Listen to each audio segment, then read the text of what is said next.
Kumusta mga gar? Eto, alam niyo ba, ang kwento ng buhay ko noon. Isa po akong mekaniko.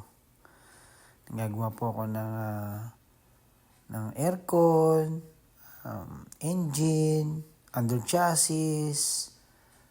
Pero ngayon, napunta ako dito sa Canada. Ito na po ang aking trabaho. Hindi po ako namimili ng trabaho. Kung ano po ang binigay sa akin, yun po ang magiging trabaho ko.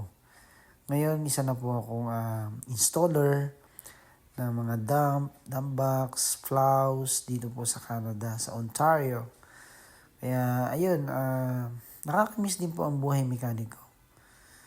Pero, dito ako dinala ng Diyos na makapagtrabaho at kumita na maayos-ayos para sa pamilya ko. Kaya, ayun, ini-enjoy ko na lang yung aking trabaho sa paggawa dito.